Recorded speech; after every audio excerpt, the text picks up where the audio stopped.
Welcome to remix king channel. ఉప్పు rate విపరీతంగా పెరిగిపోయిందనే పుకారు ఇప్పుడు చాప కింద నీరులా అందరి చెవిన పడుతోంది.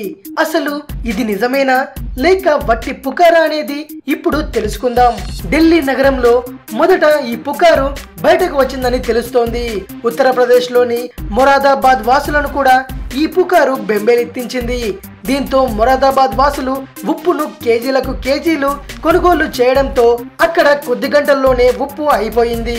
ఈ పుకారుకు కారణం ఏంటంటే 500, 1000 రూపాయల నోట్లు రద్దు కారణంగా దేశంలోని వివిధ వస్తువుల ధరలు పెరగనున్నాయని, అందులో ప్రధానంగా ఉప్పు ధర కేజీ 400కు చేరుకుందని, వివిధ ప్రాంతాల్లో 400 రూపాయలకు ఉప్పును అమ్ముతున్నారని పుకార్లు షికార్లు చేశాయి.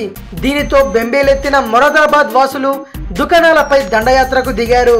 ఒక్కసారిగా భారీ ఎత్తున వినియోగదారులు ఉప్పు కొంటుండటంతో తీవ్ర రద్దీ నెలకొంది.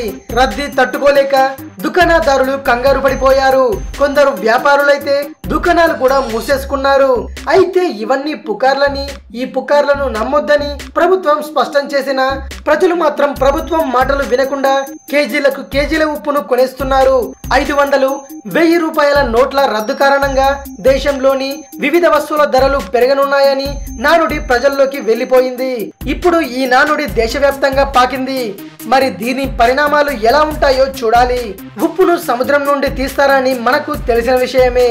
ఎక్కువ భాగం సముద్రాన్ని ఆనుకున్న మన దేశంలో ఆ పరిస్థితి ఎప్పటికీ రాదు. ఒకవేళ ధరలు పెరిగినా 20 రూపాయలకు కేజీ ఉన్న ఉప్పు ధర 40 రూపాయలు అవ్వచ్చు. కానీ 400 రూపాయలు అయ్యే అవకాశమే లేదు. సో భయపడాల్సిన అవసరమే లేదు. ఇది విషయం.